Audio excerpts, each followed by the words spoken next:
Alors vous parlez de Versailles ou de Vaux-le-Vicomte, moi je parle des jardins ouvriers, Alain Baraton, en périphérie des villes, victimes, et vous le savez, de la pression foncière et de l'urbanisation. On le voit par exemple aujourd'hui en Seine-Saint-Denis, où certains projets liés aux Jeux Olympiques devraient entraîner la disparition d'hectares de jardins. Préserver ces jardins dans nos villes, quel enjeu est-ce que c'est? C'est la vie, tout simplement.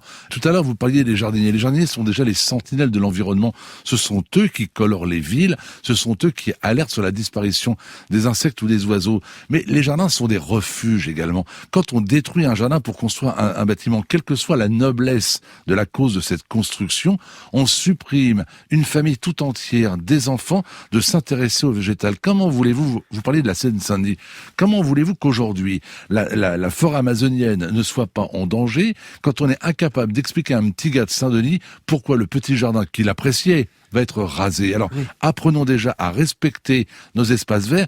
On peut très bien protéger des jardins et construire un petit peu plus loin. Vous savez, à Nankin, une grande ville de Chine, ils devaient construire des arbres en surface pour laisser passer en dessous le métro.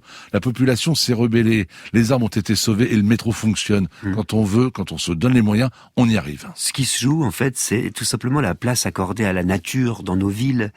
Quelle est-elle, cette place, aujourd'hui? Elle est devenue primordiale. Vous m'auriez posé la question il y a 20 ou 30 ans, je vous aurais parlé du plaisir des yeux, je vous aurais parlé des petits oiseaux, du plaisir de profiter de l'ombre en été. Aujourd'hui, je vous parle de la régénération de l'air, du réchauffement climatique. Il suffit pour refroidir cette planète qui ne cesse d'être en chaleur, maintenant de planter des arbres. Alors plantons des arbres. Et puis vous savez, un arbre, c'est pas seulement un élément décoratif, c'est ce qui vous donne le temps. Comment savez-vous, vous, aujourd'hui, que nous sommes en hiver, en regardant les arbres, ils n'ont plus de feuilles. Sinon, on ferait comment? Donc l'arbre permet aux oiseaux, aux petits mammifères, aux insectes de vivre, aux humains de respecter, et il faut encore qu'on trouve des avocats pour les défendre. Avouez que c'est fou.